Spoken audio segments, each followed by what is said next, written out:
YouTube, and then Mariana will send you over the link so that you've got them just to reference. Perfect. Thank you. Great, thank you. Okie dokie, so we shall make a start. So welcome Mariana and everyone on the call. So today, the content of the presentation will be going through objectives, validation queue triggers, paperwork requirements, and enrolment PICS checks for milestone 1, 2, and 3. I'll then do a full PICS demonstration so that I'm not jumping back and forth within the presentation as I'm going through the slides. I'll show you a bit about the support materials where you can access them via the team channel, and then we'll have a bit of a Q&A at the end. However, if you do want to ask any questions throughout the presentation, please just let me know. That's fine, that's no problem. If I am talking away and you've got your hands up, I'm sure Callie or Jack will let me know. No problem. Yeah. Okay. The objective today is to have a clear understanding of the paperwork and system requirements for each milestone, understand how to trigger milestones through the validation queue, understand the system and how to upload evidence, and understand the ILR codes that need to be used to claim each progression. So for validation trigger points, once the learner has been added to PICS by yourselves, you then will need to trigger it into our validation queues. Now, to do this for MS1, 2, and 3, there is a little tag on the learner record which you click, and it'll bring up the options for you to select to whether it's a milestone 1, 2, or 3 to submit through to us. Once you have submitted it through, we will then pick that up via our dashboard, and then we will check the actual evidence and everything that we need to. If we do fail it and you do what you need to do, when you resubmit it, you need to click off the fail tag, which I'll show you a bit later on, so that we can clearly see it's a resubmission and that everything's being done before we go ahead and validate it. Okay. To see validation failed, again, I'll show you a bit later on how you can see this, but there is a learner section, and again, there's tags that you click on and you select fail validation, and it'll show you all the fails that are sat on the actual system at the current time that you have to work through as well. Okay, any questions?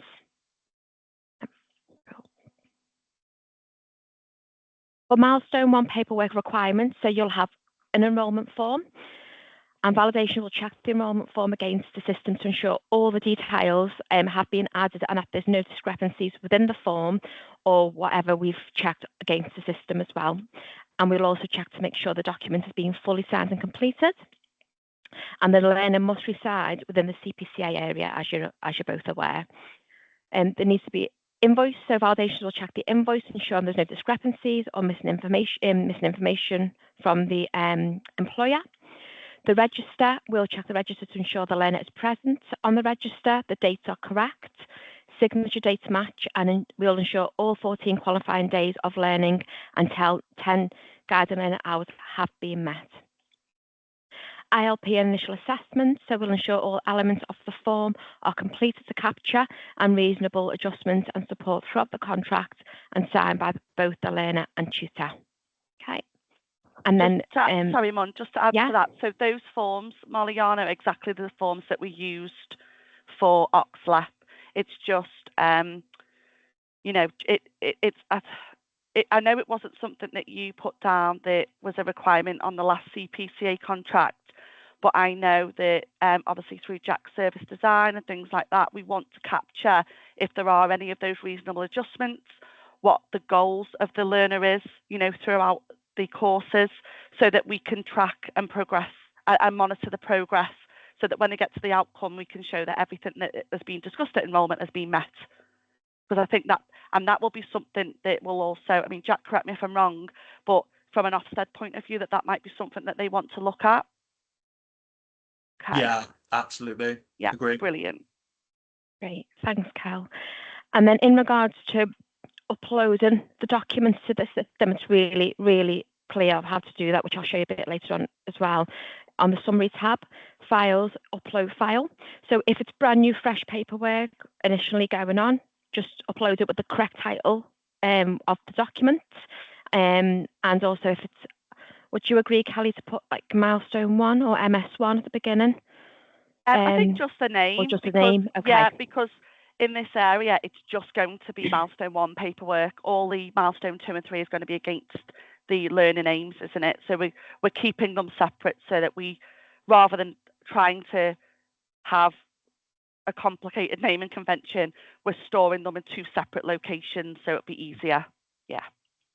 And then if there are any fails and you are making any amendments to the documents, please make sure you name that document as like resubmitters or version 2. Or version 2, yeah. Just so we are aware from a validation aspect which document we need to be referring to at that point.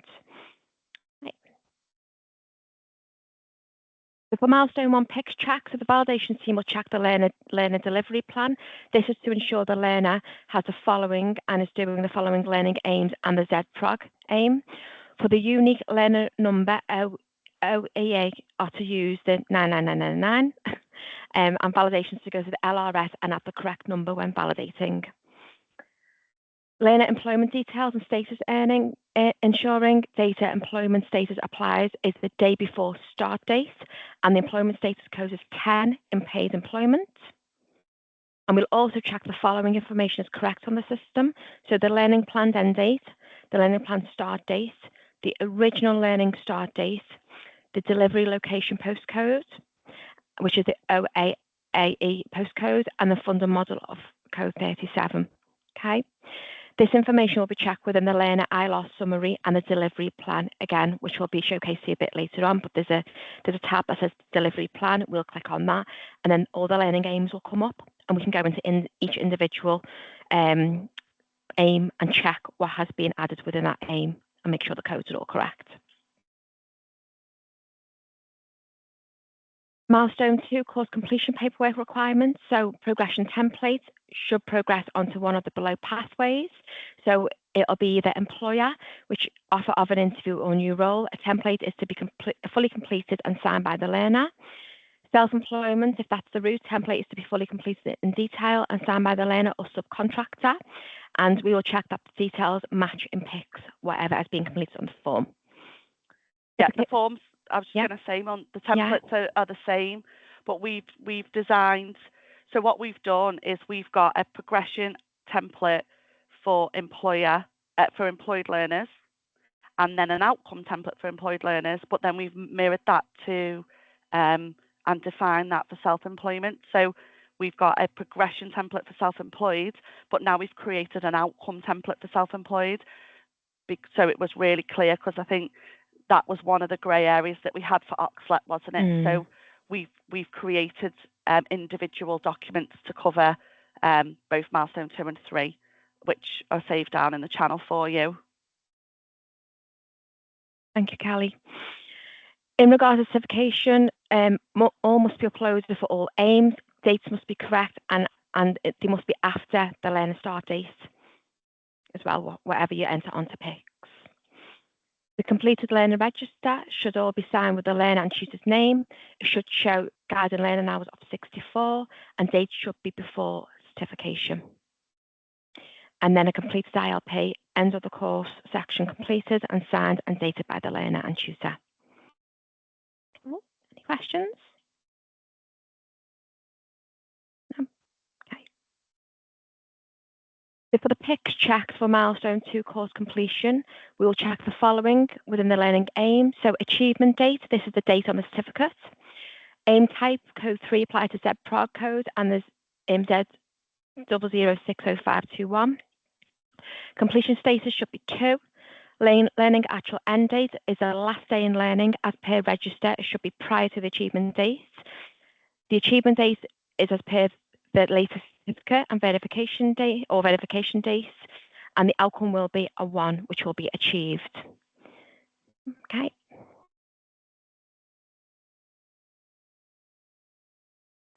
So for the course completion, the PICS checks that we will go through will be the achievement date, the date of the progression evidence from the employer or self-employed learner. The category codes to be added to match the learner's progression route will be either A, the CAT code 57, B, 58, or C, 59.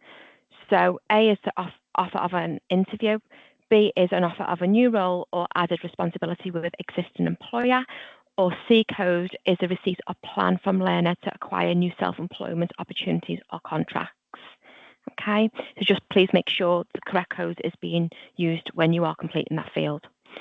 Completion status will be 2, and learning actual end date will be the last day in learning as per the register should be prior to the achievement date, and the outcome code will be 1. Again, I'll show you. Sorry, Mon. Yeah. 0.5. Sorry, that's my fault. Outcome is 8 at that point for this code. Yeah, No apologies, Mon. So it's okay. So for the actual aim codes that Minerva spoke about before, that is all around the learning, which is why we would use code 1, because code 1 means that they've achieved that. But these particular codes, this is all around the progression. So at that point, we've only been told what the progression is. So for this, our outcome would be 8, which is unknown, because we won't know what the outcome of that progression is until we complete milestone 3. So for this particular one, the outcome is unknown. We just know the progression route that the employer has taken with the learner. And then what will happen is when you then collect milestone 3 evidence, you will then go in and add outcome 1, because we now know at that point we've got the evidence and they've achieved that progression. So is that okay? Yeah. Yeah. Brilliant. Yeah. Thank you. So for milestone 3, for the outcome completion paperwork, outcome template should be one of the following pathways. So for employer, for the offer of an interview or new role, the template is to be fully completed and signed by the learner. Self-employed template is to be fully completed in detail and signed by the learner or subcontractor, and then check that the details match in pic to whatever you've completed on the form. Please ensure that all documentation for both milestone 2 and 3 have been uploaded in the delivery plan tab, and then select files and upload. This needs to be done prior to submitting to validations. Like anything really, if you are completing pics and you've got documentation, make sure you upload everything you need to before you do trigger anything in to the queue for validations to check. The milestone 3 outcome completion for the PICS check. So validations will check the following information on if it's correct on the system.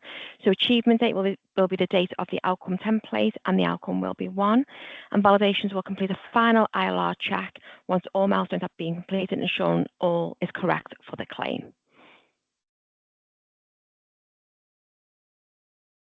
Okay. I'm going to take you through a full PICS demonstration. Are there any questions before I go on to that section? Okay, let me just stop sharing my screen now, bring it back up.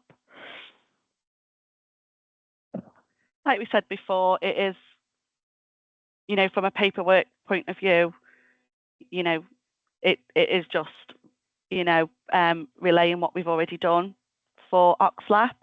I think just like you said, Molly and Yana before, from a system perspective, once you've had a little play around and you've added some dummy learners yourselves, I think then it'll all just kind of come together. Then, it's all right sitting on presentations and watching slides and demonstrations, but it's having that physical intervention and actually doing it yourself. So when it kind of then, it's like, right, I understand it now, it's clear. Yeah. But like, you've got your logins now. So again, don't wait for Monday. I know you've been having a little play, but by all means, have a little look around the system today, and then, we can pick up any questions on Monday. Yeah, we've already had a little play. I've added a few tags and taken them off again and stuff like that. So we've had a little go, haven't Brilliant. we? Yeah. Great. Thank you. So when you are about to log into PICS, please make sure you log in with the advanced SSO button, because that will then take you straight through to you putting in your email address and then your password. Okay.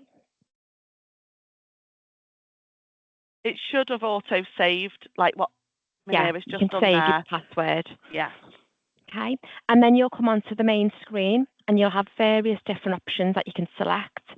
So I'm going to take you onto the learner screen, and then I'll pull up a learner that we can go through. We'll go to Sherlock Holmes.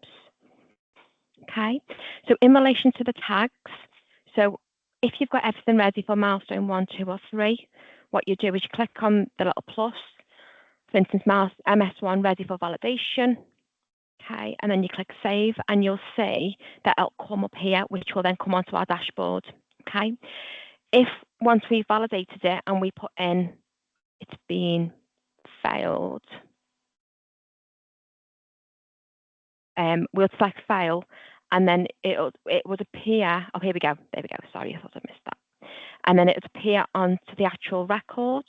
So once you've completed the paperwork again and actioned what you need to, and you're ready to resubmit the new paperwork, just make sure you click off this first fail validation, and then you can select resubmitted and save, and then that'll come through our queue as a resubmitted participant for us to recheck the paperwork. Does that make sense? Yeah, it's just worth noting as well, Mariana, Mon, if you want to just click on the dashboard, we're going to give you access to this dashboard on Monday. Yeah. So see the validation queue here? That top one? If you click on the validation, that's it. So you'll have access to this. So at a snapshot view, you can then go into when it does load. So what you're particularly interested in is what's failed and what's passed. Yeah. So where we've got failed, you can like look in the morning and go, oh, we've got 2 fails there. So you can then click to show the records and you can export that onto Excel. So that will give you the list of learners that you need to action. And then if you, for example, if you go back to Sherlock Holmes. Yeah. So when you then go into that learner, if you the failed comments, so when validations have failed it, see in there in the summary, they've got a notes tab at the top. So there'll be a notes section in there, and the team will add a note in to show what the fail is, and we'll make sure that for audit trail, we'll have the milestone 1 and then the notes or milestone 2, so you know which note you're referring to. Is that okay? Yeah. Thank you, Cal. Just a quick question. Oh, yeah. Sorry. So will this replace emails? Because last time, if we had a failed, like Katie would email us, so we won't get the email. We'll just check that. Yeah. Okay. Fine. Thank you. But if you have got any queries, Jan or Molly, just email myself and Katie. Yeah. If need be, that's fine. Okay. We can sort that out. So if we look at the notes and we think I don't understand that, then we can just email you and. Yeah. Perfect. Fine. Thank you. Okay, no problem.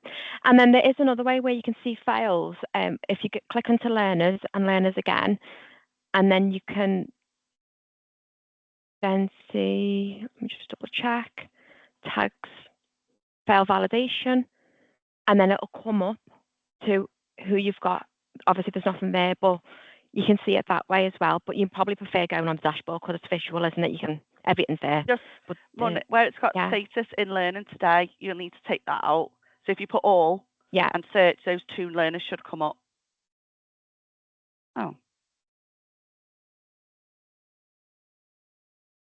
Because we've got 2, haven't we? Yeah. On it.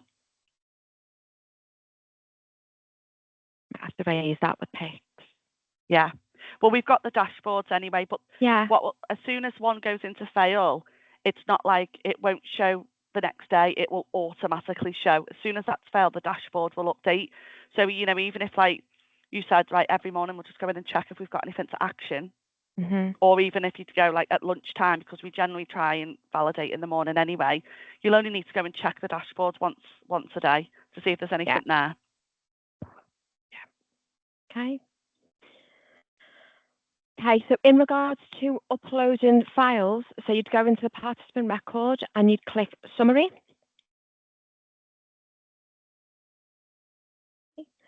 And then you should have file. There we go, files. Okay. And this is the way you'd upload. Put your title in, and then you can drop and drag the document in there and then click upload and it should appear. It should appear in here. Yeah, so that's where you'd upload milestone 1 documents only. Yeah. Because that's relating to the learner's enrolment. So we just thought that, as I mentioned before about isolating the document so it's clear, the summary page will be the milestone 1 only. Okay. And then in regards to the outcomes of where you need to put your outcome statuses and your dates and everything, this will be in this section in the delivery plan. ILR. ILR, yeah. And then learning aims, and here it'll be a list of all the aims that you've added, and then you can just click into the one that you want to go into and update, and this is the screen. So you'll have like the start date, your end date, completion status, whether it's 2 and 1, withdrawn, temporary withdrawn, outcome, partial, achieved, not achieved, and withdrawal as well. You can add in. So is this for every course that they do? So like for the CPCA one, we've got the solar PV, the battery storage, the 18th edition, safe isolation. So do we do that for each individual course? So if you go back, Mon, so what would happen is when you've completed milestone 2, so you've got all your certificates for the courses. Yeah. You go into the program aim and the aim, the second aim down, that is relating to all of the courses. Okay, so you just do it for one for the whole boot camp. Yeah, so you'll update both of these for the whole of the boot camp. So so if we go into, let's just go into the aim 1, the second one. If you open that up, so this is where you've got all your certificates. So you click on edit, and so you can see the start and planned end date is already pre-populated from when you did the enrolment. Yeah. So for the end section here, this is the information you need to complete. So your completion status would be 2 because they've completed everything, all learning. Okay, yeah. Your outcome would be achieved because we've got all the certificates. So we know that they've achieved everything. Yeah. Your learning actual end date will be the last date in learning as per the register. Yeah. And then your achievement date on PICS would be your latest date on your certificates. Okay. Is that okay? Yes. And then you just save that. And then once you've saved that, you then click on evidence tab and you upload all the evidence in there. So all of the certificates and all of the completed register and everything else. Yeah. Okay. Actions. Is there anywhere? Oh, sorry. I was just going to say you'll need to repeat that for both the program aim, the ZProg, and the skills bootcamp maintenance qualification, because both of those cover all of the learning. Right. Okay. Yeah.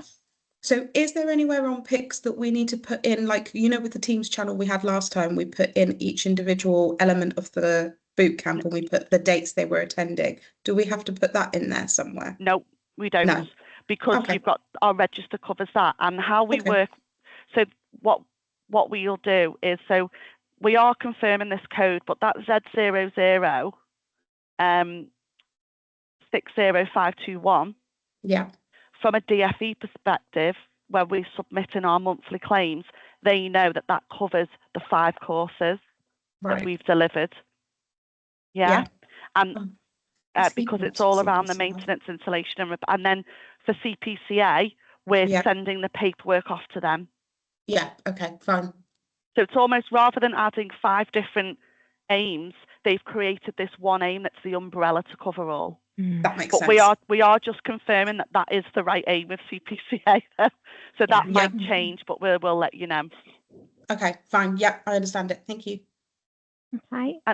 And then obviously, Mon, just where we said, so on milestone 2 as well, so you've gone in and completed those 2 aims based on the learning, and then based on the progression template that you've received from the employer, will then determine what aim then you need to add. Right. Yeah, so whether it's the interview, acquired new skills, or self-employment, so you will need to physically go in and add the aim that relates to the evidence progression that you've received.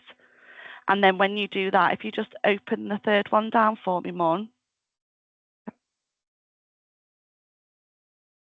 No, 1, 2, 3, that one. Yeah. And then click on edit. So for this is saying that we've collected the evidence for the progression. So we'll need to update this. So the start date, the planned end date, and the actual end date will all be the same date, and it'll be the date that the employer has signed the progression template.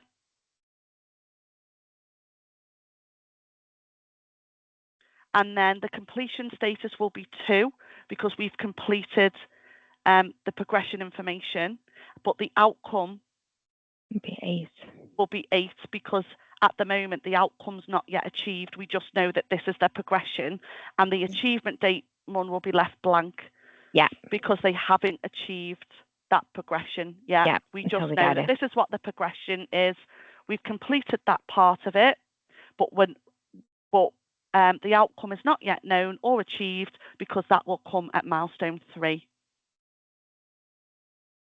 Makes sense. And then once you've then got your milestone 3 evidence, you will then go back into this aim.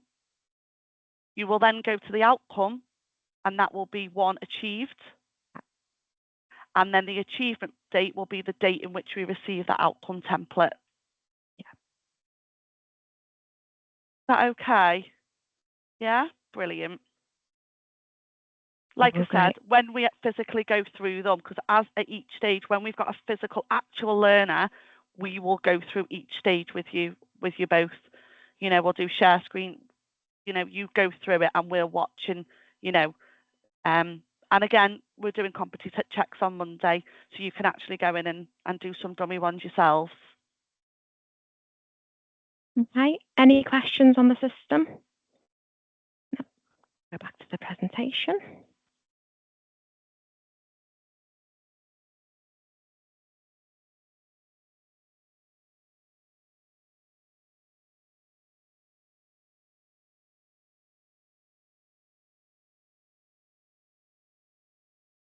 Okay. So in regards to support materials, as mentioned previously, checklists and guidance can be found in the Teams channel. So I'll just show you what you should be able to see. We just need to sort your access, Yana, as well, don't we? We'll take that away. Just reshare my screen so you can see the Teams channel. Just Molly, let me know when do you want to have a little look to see if you can see it? Have you got access to it on your computer now?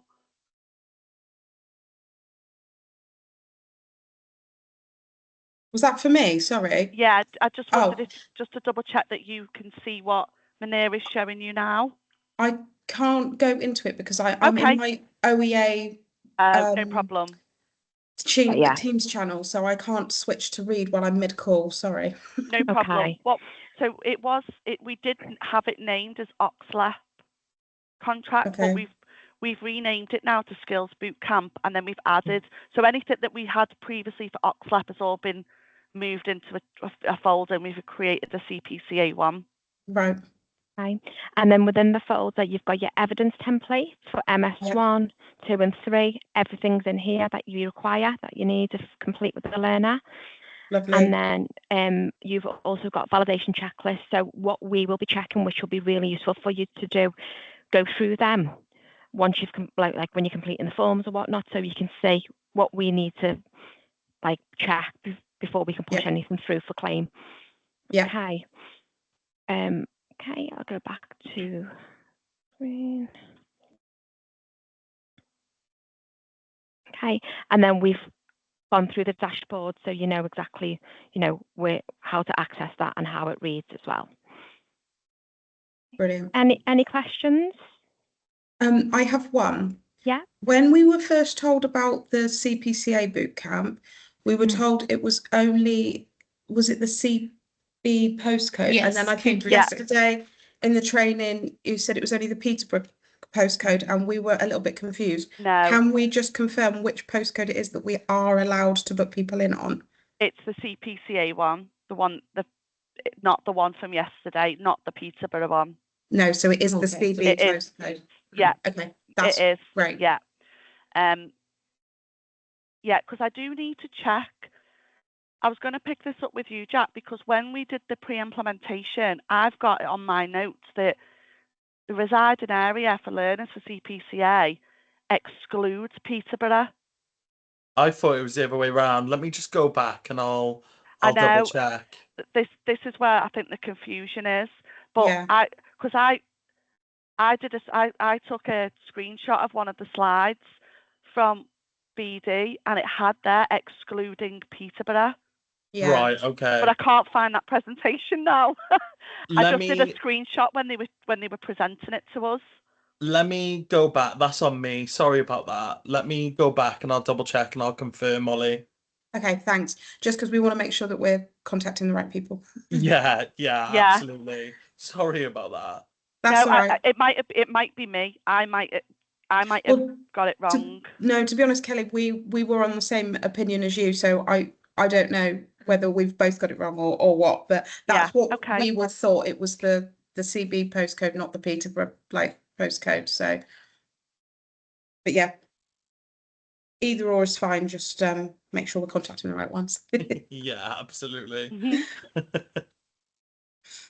I think that's all my questions. Do you have any, Anna? No, I think that was my question too. So Cool. No problem. Well, if there's no other questions, then that's the end of the presentation. Looking forward to working with you both again. Amazing. Thanks, Yeah. And and then we'll have a catch up on Monday. See how Yeah, everything we is. will. Perfect. Yeah. Right. What time is Monday? Is it 9:30 again?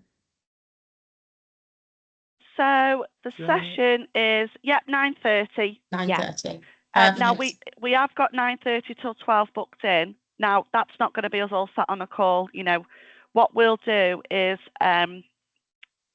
what I thought would be good is just having a recap of the last couple of days this week, and then then if you wanted to go away and add a couple of learners yourselves, you know, we'll make sure as well you can access the team channel so that you can save down any documentation so you've got it all to hand. And then but it's up to you if you would rather. I mean, personally it's worked really well in the past when, Molly, if you share your screen and you add one with us watching. Yeah, I could do that. You know, just so that then if you do come across any hurdles, we're there to support with navigating you where you need to go. Yeah. And Yana, we can do the same for you. And then we thought, then you can both go away and do one on your own. Yeah. And then we will then check it afterwards. Perfect. So we're doing one with us, one without. Does that sound okay? Yeah. That sounds perfect. Yeah. Brilliant. And then we'll just close everything off, just making sure that you've got access to everything. You can access the channels, you've got all the documents, you've got the guidance. We'll send you the links to the videos of the recordings from these sessions. And then, like I said, we'll book weekly calls in just as a check-in. And then the first learner that you have, when you've got your employers, we'll show you how to add those in as organisations. Yeah. And then once you've enrolled your first learner, we'll all jump on and we'll enrol them together on the system once you've got all the paperwork. Because the paperwork bit's fine, isn't it? It's just the system element, then, and we'll just work together on that. Oh, that reminds me, there was one question I was going to ask about the paperwork. Yeah. Are we doing all the paperwork printed with wet signatures again? I think Tom said something to me about uploading them like through a DocuSign type of system, but I don't know if that's... I think we're still waiting on the commissioner, aren't we, Jack? We have asked the question if we can have digital. Fingers crossed we can. Okay. Yeah. So go on the basis that it's going to be paper, and then if it's not, brilliant. Yeah, Okay. absolutely. Yeah, as soon as we know, we'll let you know. Okay. I think Thank for you. now as well, we'll go ahead, obviously, for the rollout of this skills boot camp. We'll keep it as paper, and obviously when we get to hopefully when we win the next couple of skills boot camps, we have more of a clear idea of how web forms look, and hopefully the commissioner will give us that permission to have that kind of online signature. But we'll update you on any sort of changes that come. Yeah. From that as well, I can confirm it is Cambridge. That is my fault. Sorry, both. But it is definitely 100% CB postcode. Brilliant. Thank you. Fab. And then I think the only other grey area we have got at the moment is this data sheet. Yes. Which keeping everything crossed that it's not required. But when I have looked at a lot of the DFE guidance, they are referring to data sheets across skills boot camps. I know it will be a requirement if we secure the Oxford one. CPCA didn't ask for one at all last time. Yeah, Well, we're But- hoping that, we're hoping that's the same for this one. But Mm, again, if that changes, we will look at how we will update that, because I know it was very time consuming. We'll I mean, see if all we of this stuff on PICS just takes like all of that Well, that- information. Yeah. We will explore the option of maybe extracting it from PICS, and then, you know, And if putting we've it into got a data sheet. or Yeah, you know, building we've it, got yeah. people in the team that we could maybe do like some automation. Yeah, So we will explore areas of where we can make it a lot more efficient. cool. Fab. Thank you. Mhm. Amazing. Thanks, Manera, for that. That was brilliant. You're welcome. Molly, Thank Yana, you if very you need much. anything, you know where we are. Will do. Perfect. Thanks very much, Fab. everyone. Have a lovely Thank weekend. Thank you. Yes. Bye. Bye.